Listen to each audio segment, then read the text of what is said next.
Welcome to the Fantasy Football Sackos podcast with your hosts, Jason Shellcross and Alex Krogh. Let's go! Fantasy Football Sackos. Jason and Alex back again with one of my favorite episodes. We are talking Sackos and sleepers today.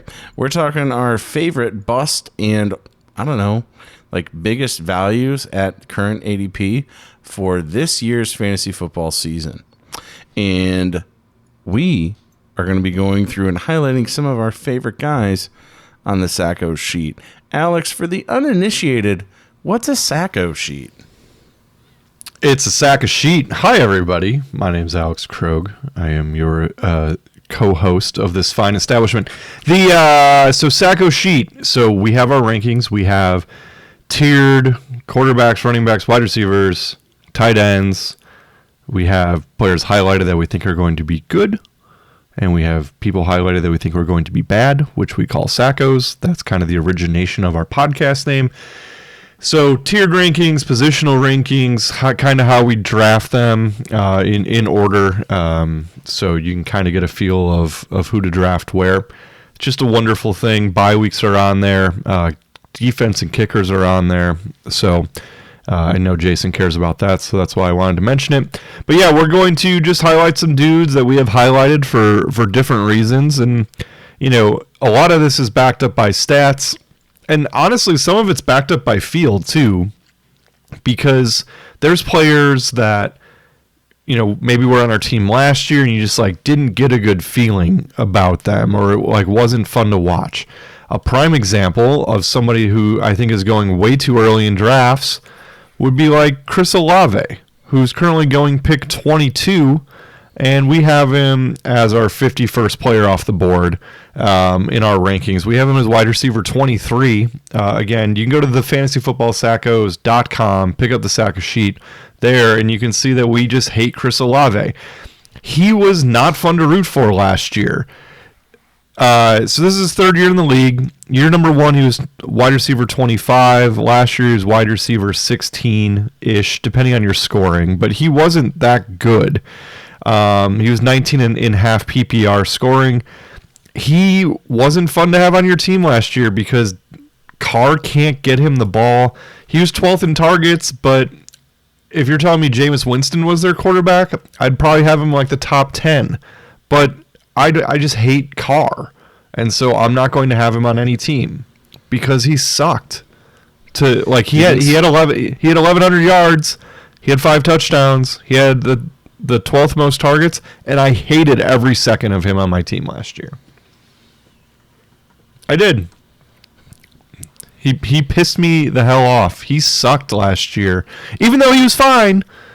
He was fine, but for him going wide receiver 22.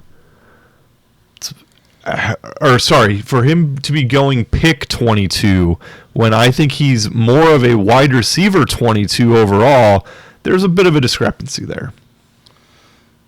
So, not in on Chris Olave. No, I'm not.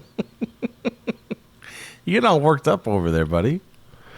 Yeah, so take this with a grain of salt. He'll probably be wide receiver 5 this year. Right. Well, when Spencer Rattler takes over halfway through the season because they get tired of watching Derek Carr check down every play, maybe they will. But if I may, I'd like to talk about one of my favorite sleepers this year. And would you just like to talk about sleepers and I can just crap all over everybody? I'm feeling riled up tonight. Sure, I believe in the power of positivity. So okay. I'm gonna give you a sleeper in the first round, and that is my running back 1 overall, Breece Hall. The guy is invincible. Basically did his best Adrian Peterson impersonation last year after coming back and immediately contributing the year after a catastrophic knee injury. Despite that, after the first 4 games was just top 5 running back rest of the way. Now you actually have a quarterback that's capable. in Aaron Rodgers of throwing the ball and generating offense on his own. It's going to be really fun to see that offense actually be productive and not just Breece Hall getting points in garbage time. But he averaged more than 20 touches and 100 total yards from weeks 5 to 18 last year. And it was largely on the back of his passing game usage. And I think Aaron Rodgers is going to do a better job than all of the array of mediocrity that was feeding him the ball last year. Running back 6 in fantasy points per game. So almost 1,600 total yards. He's just going to be so freaking good. And he's still young. And he's another year further away from his knee injury. So, when everyone else is drafting receivers that are holding out on contracts like Jamar Chase, please take Breece Hall. He's going in the second half of the first round for some reason. All right, what a sleeper, a first-round sleeper for you. For those of you listening, sleeper is somebody that's going to outperform the ADP, pal. Just chill. Time for me to take a... Oh, no. You just shit on Chris Olave, who's being drafted in the second. You're shitting on my sleeper? Yeah. Those are double standard. No, a double standard would be like, hey, I think that Roshan Johnson's going to have a terrible fantasy football year this year, and you shouldn't draft him. Which, by the way, you shouldn't. All right, so time for me to keep pooping on guys. So I'm going to switch over to Cooper, Amari Cooper. Here we go. We have him at number 30 on the Sackos sheet. He is currently going pick 55. We don't trust his quarterback, Deshaun Watson. And last year, Amari Cooper, yeah, he had a good year. He ended up being wide receiver 20, but that's because he had 41 points one week against Houston, which was, I don't know, just under a fifth of his total points for the year. So this is hey, he's getting a little bit older. He's 30. He's been around a while. And I don't trust his quarterback to get him the ball because Deshaun Watson looked so damn bad last year. And maybe he comes back and he looks better. That's fine. But they did add Jerry Jeudy. They have Elijah Moore there. David Njoku kind of broke out at least a little bit. Jerome Ford is going to be the starter there. Nick Chubb starting the year on the pup. If Deshaun Watson gets hurt and Jameis Winston's throwing them the ball, then maybe I have Amari Cooper as a top 10 wide receiver. Oh, God. Remind me if you heard that before. So, this is one of those where I don't trust their quarterback. That's been the two guys here. Amari Cooper was fine last year. But, again, he had that 40-point week. And then from week 11 to week 14, he had 3.4, 1.6, 3.4, and 5.7. So... anybody who was actually playing Amari Cooper when he went off for 41 points, good on you last year. Okay, yeah. Basically, I love Amari with anyone but Deshaun. Do you think Deshaun ever pulls it together, or is he just cashed? I mean, he looks cashed, right? But when was the last time he actually played? I should know this. I'm going to look at his stats. So, 2021 he was suspended. 2022, he missed the first 12 games. 2023, he played in 6 games. So you're talking he hasn't really done hardly anything for 4 years. He's having a lot of soft tissue issues that he's not able to see the proper people to address those. Yeah, he's trash human being, and that's there's that. Yeah, there's that. Sleeper, pivoting away from that as fast as I can. A sleeper, I like this year. Alex said I can't do any first round guys to pick between outperforming their ADP, so we will move. Well, we'll go all the way down to the bottom. I don't care. Alex and I both are really high on Chase Brown. Chase Brown, fantastic running back out of Illinois. He's basically just competing with Zach Moss for the starting gig in Cincinnati this season. Joe Mixon is now on the Houston Texans, but Chase Brown, I always will if it looks like two backs are going to be splitting carries, I like the one that's going to be catching passes in any sort of pass catching format. And younger. Yeah, and I feel like touchdowns are mostly random. So I will definitely lean Chase Brown here for the Cincinnati backfield and hope that his upside with the passing role could lead to him playing like all 3 or 4 downs. Well, I don't know if it depends how you view fourth, but all 3 downs when they're in, say, like a 2-minute hurry up mode. Or that hurry up offense trying to score. I'm hoping Chase Brown doesn't leave the field. He's going like 10th round or later. So I just think he's a great sleeper. Zach Moss is also free in drafts. So it's a really good offense. They're going to score a ton of points, assuming that they're able to get Jamar Chase signed. And hey, if not, T. Higgins is really going to return some value for the 4 games that he's on the field for this year before he gets hurt. There you go. We go from Chase Brown to I'll highlight somebody that we kind of like, and he's been a guy that we've liked for, I don't know, since we started doing the podcast. It's Deontay Johnson. Jason, if you were to guess the number of targets that the guy he's really replacing had last year in Adam Thielen, would you like to guess how many targets Adam Thielen had? $1.25. Yeah, 137, which was good enough to be tied for 13th most targets last year.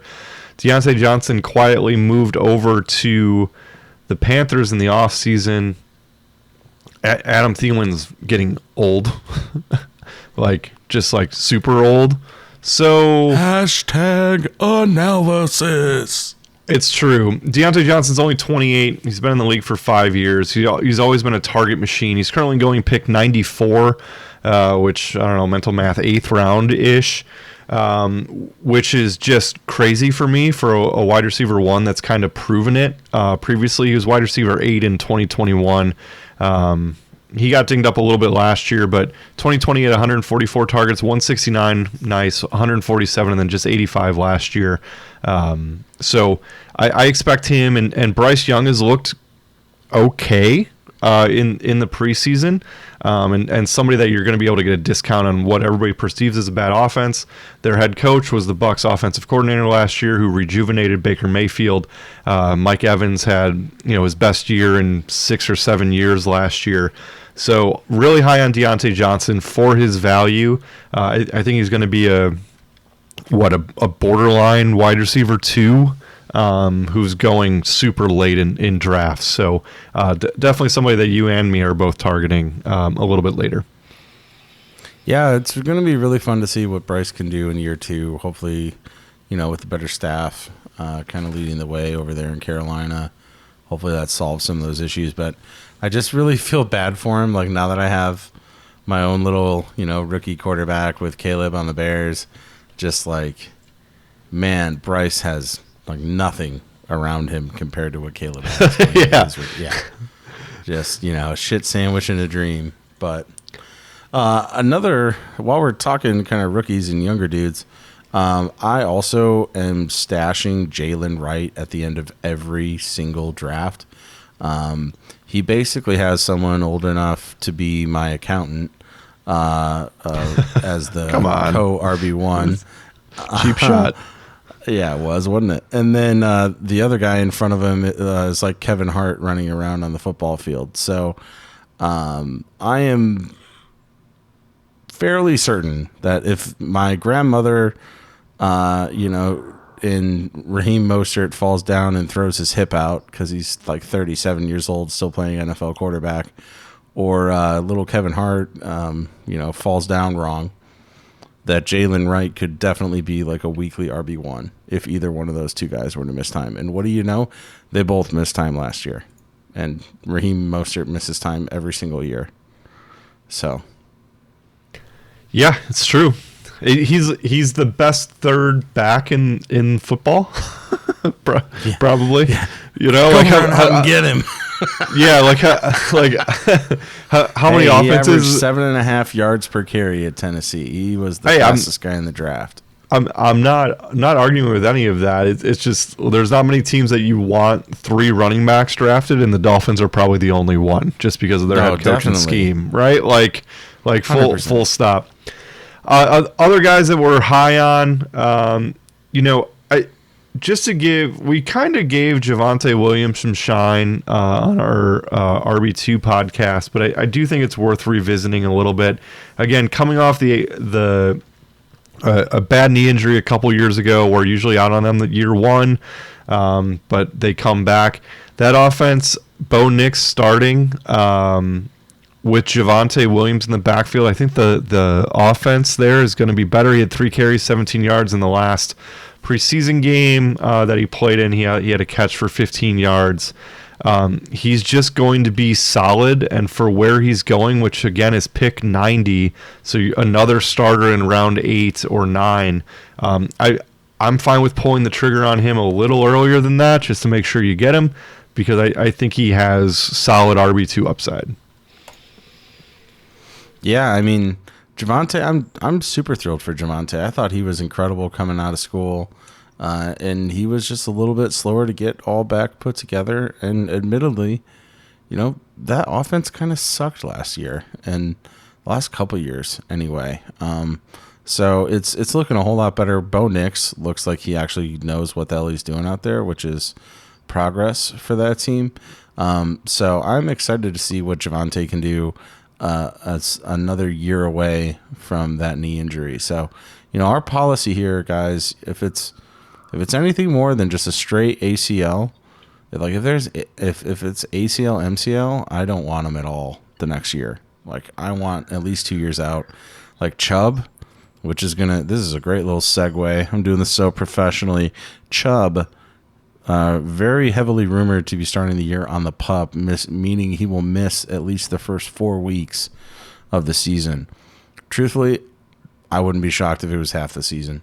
I wouldn't be shocked if it was the whole season. I think that he very, very, very easily could miss the entire year. That knee injury was gruesome. Like, if you want to know, hey, what are the odds that Chubb misses a whole year? Why don't you just go back and watch what that knee injury looked like, and then you're like, oh, there's no way that guy is carrying a football this year. He'll be back. I don't know. It would be a miracle if he was. The second major knee injury to the same freaking knee. Yeah, that's fair.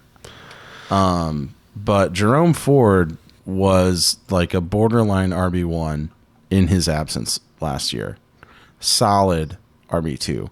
And Jerome Ford is going in the 10th round of drafts. And I know that I have Jerome Ford for at least a month, and I'm getting a startable running back in the 10th round for free. Very startable.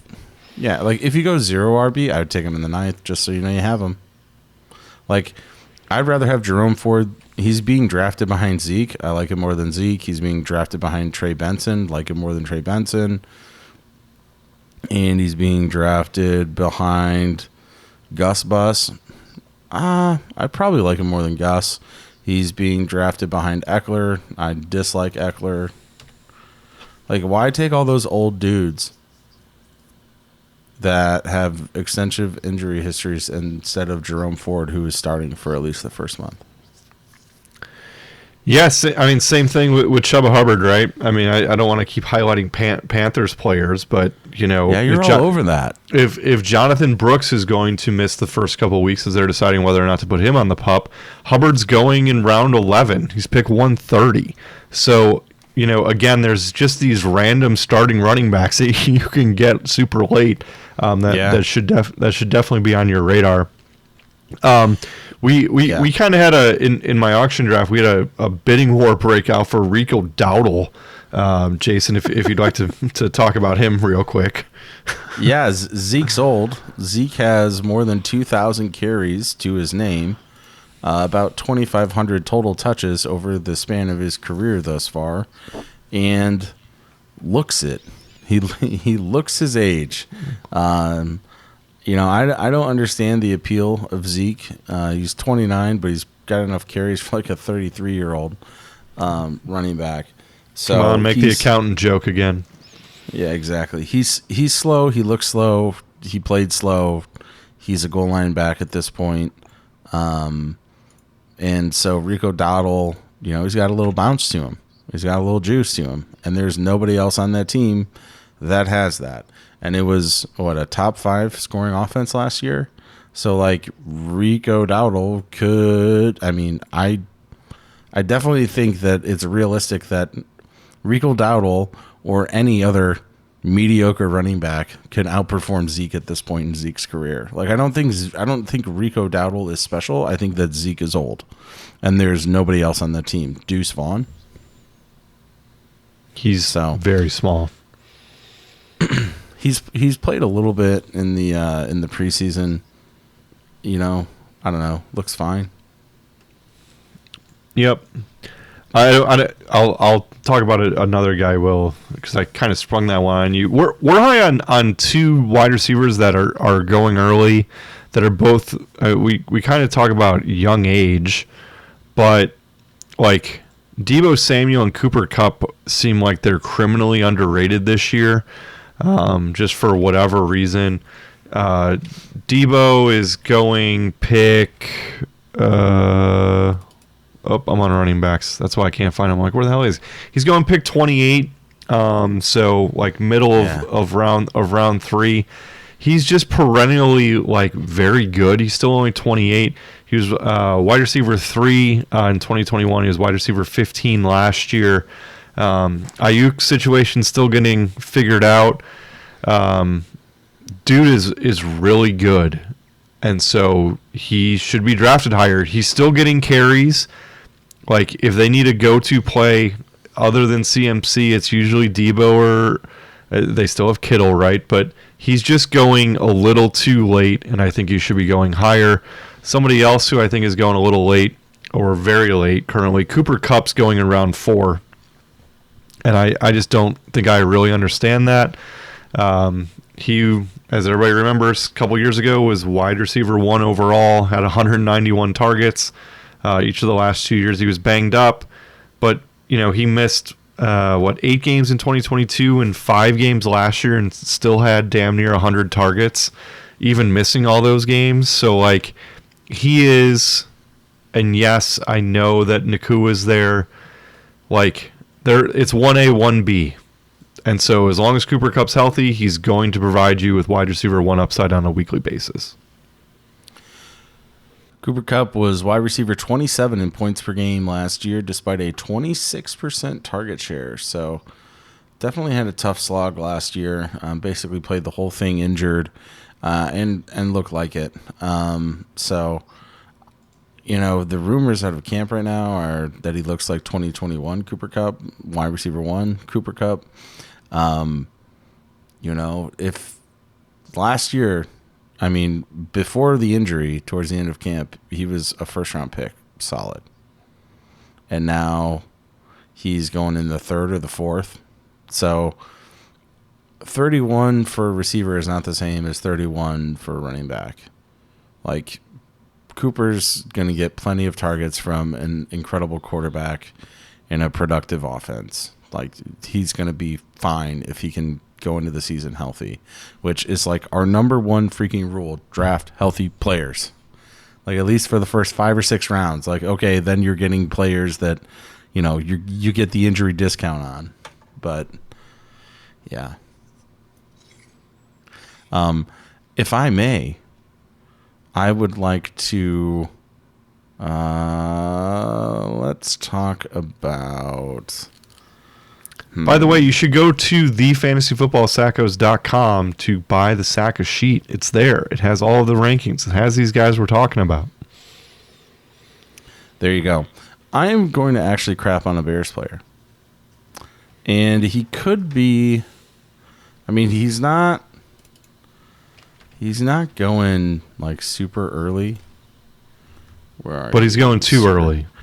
He's going too early in my mind. There's so much hype around DeAndre Swift, who's going in the 6th right now. There's so much hype around DeAndre Swift, who's been on, 3 teams in 3 years? And like, he's never been able to hold a starting role. And there was so much hype. And I just think about last year, too. Like, there was so much hype around Khalil Herbert as being, like, this savior going into last year. And then Roshan. And then they all just, like, got hurt. And then maddeningly, the coaching staff never leaned on any one person. And they all just shared the mediocrity that was the Bears' running offense last year. Like, can I respectfully disagree with you? Is that can, allowed? as long as it's respectful. I think Swift is in line for a pretty big year because they, like, to your point, right? Herbert was kind of hurt. We kept expecting Roshan to kind of pop up, but he never did. And the Bears had like a RB2 on a weekly basis who, was that big dude. He got carted off, and I can't remember his name. He was on my team last year for quite a while until I cut him. 2020, Donta Foreman. So thank you. So like he was good. Don't for thank me. You did it all yourself. Thank you, Google. As just stumbling through. I don't know what his name is. So like Foreman was really good for a while. DeAndre Swift has never been worse than RB21 in PPR scoring. Like his entire career. So I think Caleb's going to check down quite a bit and not force the ball and turn it over. I think you've seen, on a screen pass, him be quick. He's from Georgia. He has the pedigree. He's still only 25. Yeah, he's bounced around a little bit, but like he had over 1,000 yards rushing last year, and he was kind of known more as like a scat back for the Lions. But what he had 900 yards as a rookie, 1,100 yard or 1,050 as a second year player, 900 his third year in the league, and then 1,200 yards, 1,300 yards last year. So like I feel like he's ascending. The Bears gave him a big contract. It kind of seems like it's his gig. So yeah, he's going around 5, pick 64. But I think that's fine because I think you're getting an undisputed running like RB1. Like he's not an RB1. I think he's definitely an easy flex running back that you can play with solid RB2 upside. Okay. All right. Hey, you're entitled to your own opinion, even if it's wrong. Next up, I'd like to talk about a running back that I'm lower on, and that is Jaylen Warren. He had a hamstring injury. At one point, it looked like it was going to cause him to miss the season opener in Atlanta. If anything, I think if he does play, he's probably on a pitch count. He's claiming that he's going to play, but at the end of the day, it's also really not up to him. So I think that offense could be better overall, but if Warren misses time, like he's currently going in the 8th, it's already a split back, and now you're going into the season injured. Like no, he's going in front of Jonathan Brooks, which to me is just outrageous, just plain outrageous. But I think it actually could potentially tee up Najee to return some value on his 6th round ADP at the moment. So there's my Pittsburgh backfield take. Also, a little strategery. I think Jonathan Brooks could be a league winner, like flat out, full stop. He's awesome. But I said, draft healthy dudes as your starters.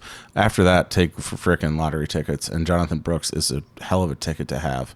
He's currently going in the 8th round. He's going to miss probably the first month and then come back and be eased back in.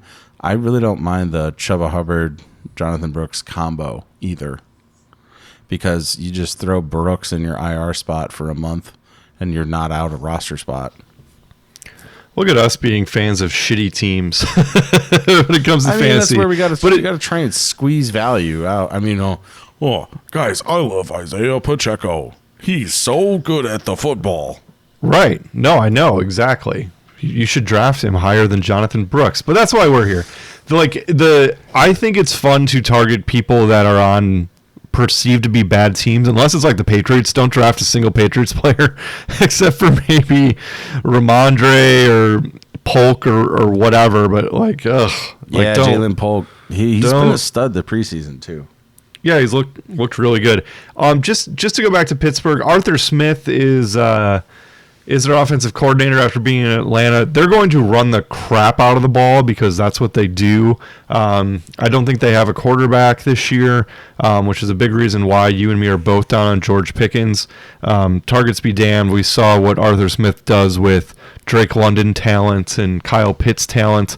I don't have high hopes for George Pickens, but back to your point, like the Jalen Warren thing, like, it kind of seemed like he took over for Najee, and then Najee came on strong at the end of last year again for the second year in a row. And so, they're both going to get touches. If Warren's not healthy, we like Najee, which is why we have Warren a little bit lower. Xavier Worthy is somebody that you and me are both high on. He's fast as hell.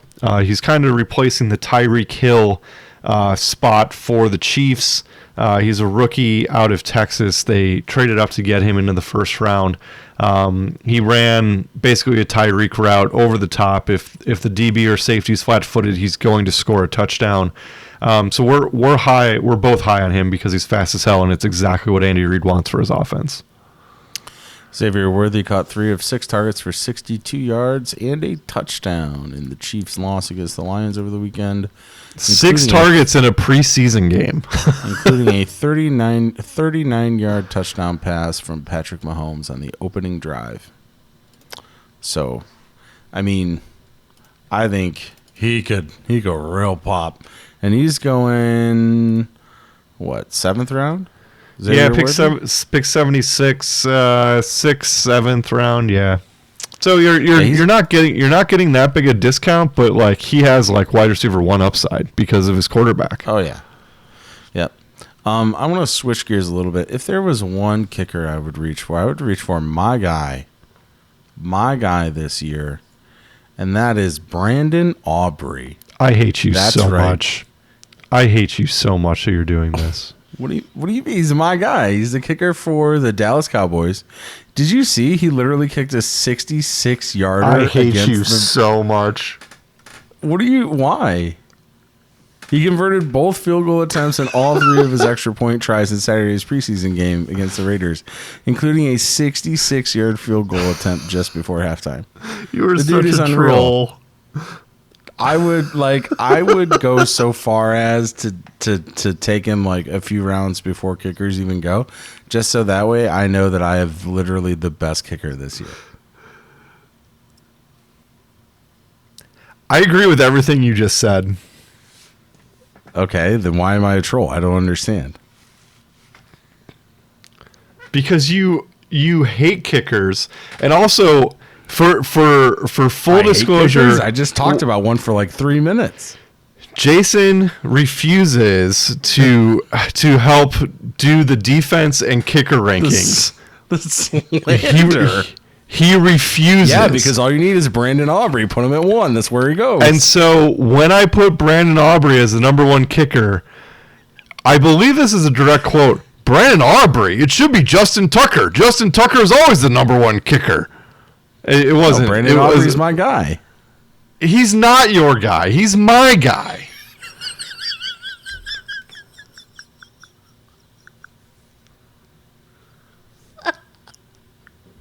Yeah? Is he? Is he your guy? Yes, he's freaking my guy. Stay away from Brandon Aubrey. You stay away from him, damn it. He had him in the 11th round in our draft, so you better. I know you. You will not be taking him in the 11th round of our draft. There is a 0% chance that happens.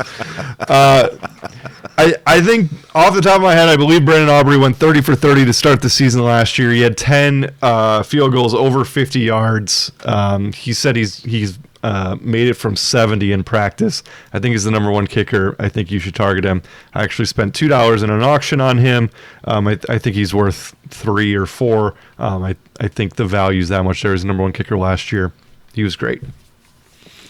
All right, so now that we've gotten kickers out of the way, we've talked about a million running backs. We haven't. I don't think we've really talked about any tight ends. Is there any guys you like or don't like? Yeah, I mean, we highlighted quite a few of them back in our tight end podcast. I think you and me have both raised up Brock Bowers a considerable amount post that tight end recording, mainly just because of Gardner Minshew and the effect that he has on offense for them with him kind of slinging it all around. Brock Bowers currently isn't super healthy. They've kind of been monitoring him and kind of have him on a pitch count. I think it's tough for tight ends to have a big impact as rookies just because there's blocking responsibilities, but it would not surprise me at all to see them break him out in their offense to go with Devontae Adams and Jacoby Myers and, Bowers playing more of the wide receiver 3 role in that offense because they did draft Michael Mayer in round 2 last year. He kind of fits more of the traditional tight end mold, whereas Brock Bowers is more of a receiving threat. So I would not at all surprise me to see them run more, 2 tight end sets and breaking Bowers out as a third wide receiver. There you go. Yeah, and not only that, because a lot of what you said is already coming true. They've broken Bowers out and moved him.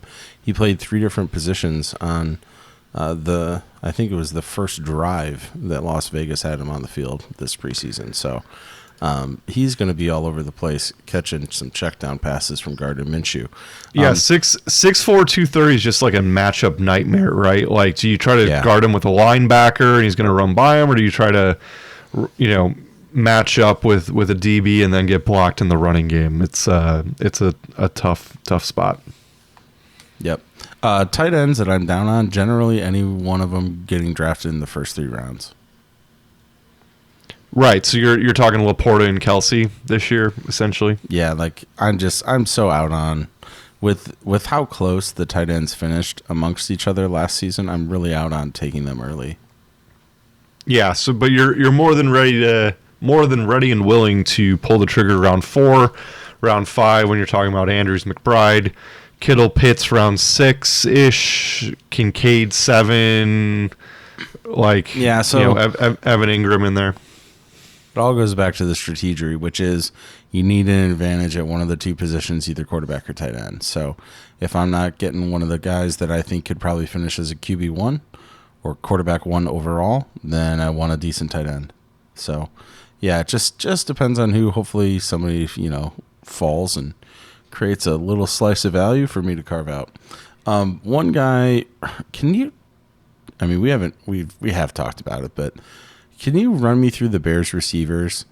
You have Odunze going basically neck and neck in drafts right now with Keenan Allen. And DJ Moore is going in the 4th, about 2 rounds earlier. Do you have any strong opinions on ADPs and who's going to perform and who won't? Because Caleb's going for 4,000 yards, right? Oh, baby. First Bears quarterback ever. Can you feel the power? When it comes to who I like the most for their ADP, and I'm pretty confident that you hate my answer here, but I think the answer should be Keenan Allen this year. Rome Odunze is just going too early for a wide receiver 3 with a rookie quarterback. He's a rookie as like himself, and so like a rookie combination, I just have a hard time believing that.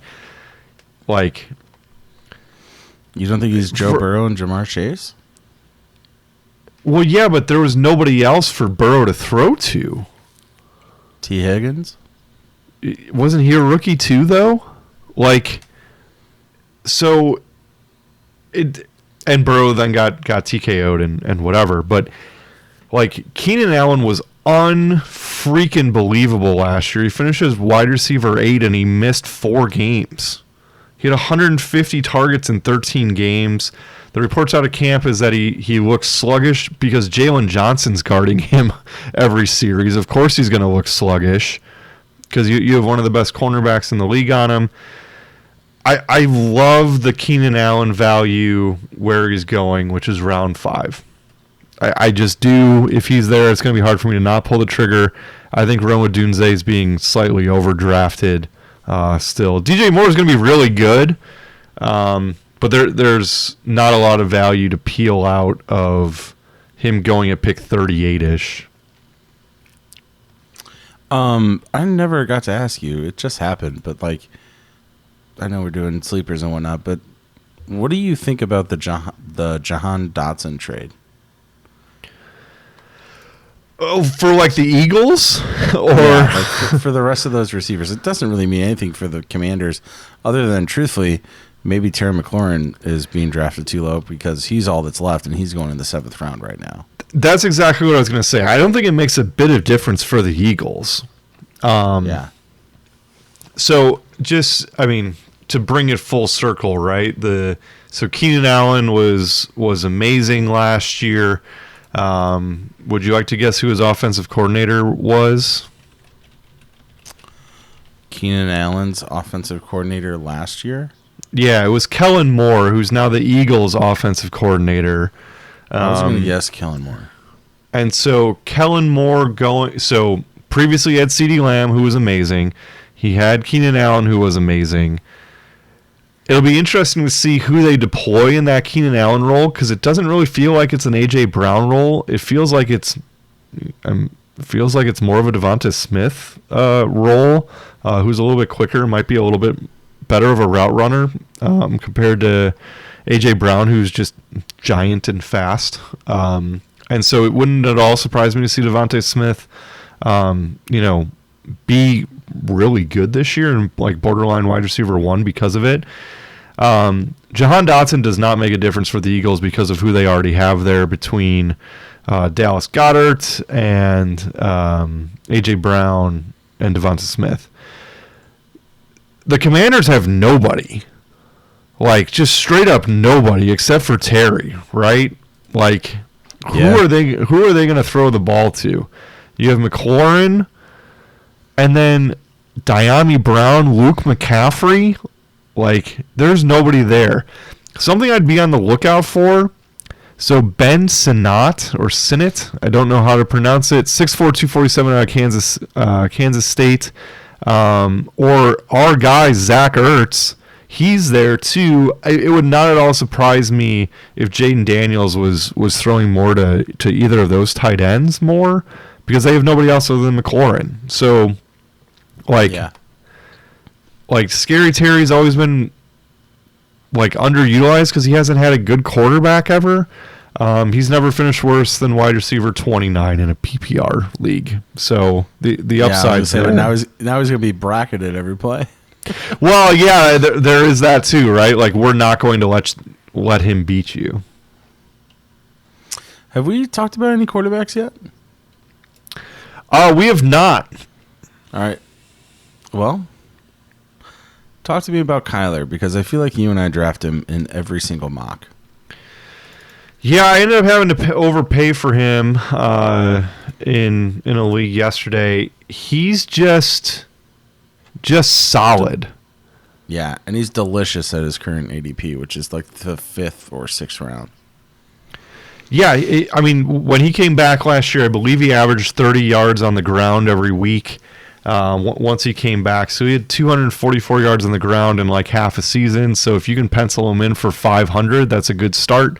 That would be a top 5 tight end at that position. Trey McBride is emerging. We both like Marvin Harrison Jr. That offense is going to be just considerably more well in tune because he's going to be there the whole time and he's practicing and he's developing rapport with these guys. He's going late as far as like quarterbacks go. He's going as a top 10 quarterback, but I think he has top 5 upside based on what he's done in the past. Agree. And if there was anybody of the the current top 1, 2, 3, 4, 5 guys at quarterback to fall out, who do you think it would be? Or if you don't think it's any of them. Yeah, so if you're talking Josh Allen, Hurts, Mahomes, Lamar, and C.J. Stroud, I think the easy answer is probably Stroud, just because, like, he was good. He was like 40 touchdowns to return value because he doesn't run. Exactly. Like he's not Allen, Hurts, or Lamar, who are going to get you 600 yards on the ground or a shit ton of rushing touchdowns. And so it's hard to take Mahomes out, although honestly, like the answer is probably Mahomes, unless he lights up for 5,000 yards just because he's due, because he's not running either. So it's one of those two, and we both think that Kyler will kind of return to form. At least a little bit. His first year in the league, he ran for 544 yards. Second, 819. And then before last year, he was in the 400s both years, which is very consistent. He had 11 rushing touchdowns in 2020. Wow. Two guys I want to point out for sleepers, and they are going later. Have not talked about them yet. I actually really like Jaden Daniels and also Brian Robinson of the Commanders this year. I think they could be nice. I think Jaden Daniels is going to be a breath of fresh air for the Commanders and their fans. They have not had a quarterback since Kirko left all those moons ago to go to Mini. So Jaden Daniels looks awesome. He looks really fun to watch and really fun to cheer for. So I'm excited to see that. And then if you guys actually listen to our Ranking RB2's podcast, you'll hear a little bit more about why we like Brian Robinson. We basically, it boils down to, we believe that he's going to have a pretty decent shot at a 3-down role. Eckler is old and small and old. So, and Brian injury prone. Yeah. Brian Robinson was a beast. And if that offense is good and they actually get to like move the ball, it could be very, very nice to have him on your team. And he's going reasonably late. He's going in the 9th round, 10th round. So, yeah, one other quarterback I just want to highlight that I'm higher on than you are, and that's Trevor Lawrence. He's kind of been a mystery the first 3 years. They've kind of revamped their offense from a weapon standpoint.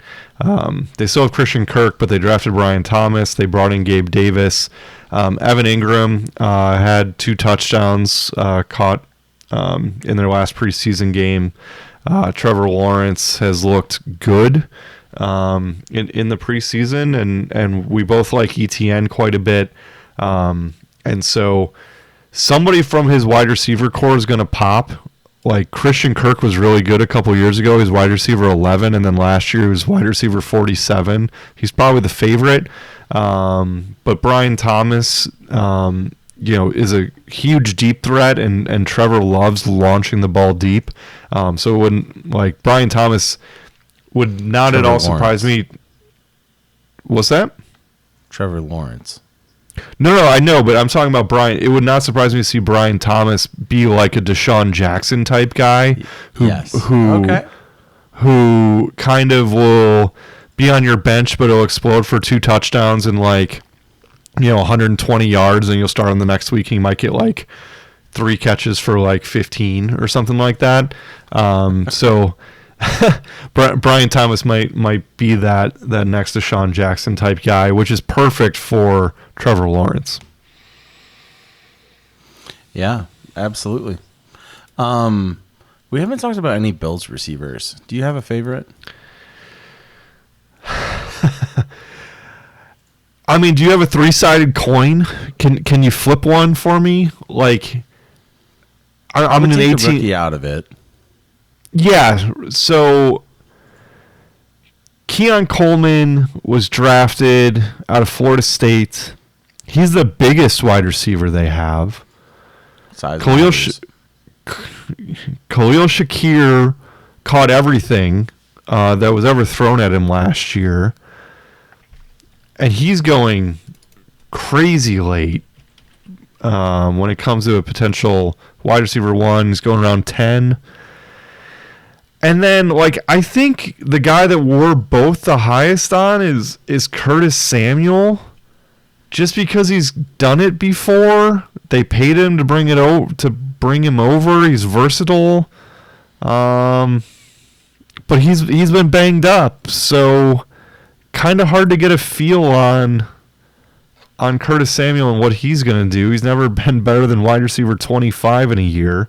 He's kind of been bad the last couple for Washington. They didn't have a quarterback. So I think if I had a gun to my head, who am I going to take? I would take Khalil Shakir only because he was there last year. Yep. Yeah, and he's also looked good in the preseason too. So Allen has looked his way a few times. So I'm excited to see how that plays out. Either way, whoever that winner is, oh my God. Yeah. Almost 200 vacated targets. So it's going to be fun. It's going to be fun for that offense. But yeah, and I think the hard thing is that it's probably just Dalton Kincaid, but that would be one of those wide receivers could be really good. All right, guys, that I think does it. Alex, forever say, are you good? Yeah, I think so. What I think, like, just soak it in, man. It's the best time of year. It comes around really quick, and it's a good time to just like hang out with your friends and see each other and talk smack. And like, I cherish my Sundays sitting on the couch watching football and watching the apps update with points. And so, like, we made it. Like, it was a quick 8 months to get back here. I feel like it kind of snuck up on all of us. And doing drafts, I somewhat feel unprepared, even though, like, hey, we know all these guys, and it was kind of fun to highlight some of them. But, like, just take somebody that you want to take. Like, don't listen to somebody else, because you have to stare at them on your roster for the next, like, 4 months. And if it's somebody you don't like, just don't draft them. Like, a lot of fantasy football is gut feeling. And, like, hey, have the ESPN cheat sheet up. Have the Sackos sheet up. Cross guys out and figure out what ADPs are. Go to Sleeper. Do mock drafts. Figure out draft strategy. It's just nice that we made it. And draft Brandon Aubrey in round 13. Well, you're not going to get him because I'm taking him in 12. So, damn it. He is my guy. He's going to be on my team in every league I'm in with you. Get you some Brandon Aubrey. He can tickle the 70-yard field goals. I'm going to pick him in round 1 just to spite you. Would he get 7 points in our stupid league scoring for a 70? I don't think 70 is an option yet. It might become an option. I believe ESPN added 60 last year. Let me just real quick. I know this is great for everybody, but I can go in and look. This is amazing. This is great content. They do not have 70-yard field goals, mainly because nobody's ever made one. I believe the record is 65 or 66. So that's why they don't have 70 there. It's just 60 turning plus. it over with pretty good field goal position for the other team if you missed a 70-yarder. Yeah, I mean, hypothetically, right? If the Ravens and Cowboys played, they could just alternate kicking field goals on first down until somebody makes one. There you go. All right, well, that does it for me. I promise this time I won't make you guys listen to anything else that Alex Krog has to say about Brandon Aubrey being my guy. So have a good rest of your night, and good luck on your drafts, and get the Sackos sheet. Yeah, we'll be back next week to talk week 0 waivers, essentially, and guys that you should be targeting to stash on your bench if one last thing. Take somebody that's hurt, especially if you have an IR spot. make sure to draft a Chubb or a Jonathan Brooks or just somebody that's hurt, because if you can get that free roster spot to move them down to IR and go pick up somebody else that's stashable as a backup running back, it is really valuable. Or even hey, it's the last round, just take TJ Hawkinson as an example and just put him on your IR spot. You can drop him later if you don't want to keep him, but just take somebody that's hurt. Draft hurt players. And at the end, just for IR purposes. Whatever. Brandon Aubrey for life. Thank you for listening to another episode of the Fantasy Football Sackos podcast. Follow us on Instagram and Twitter @the FF Sackos.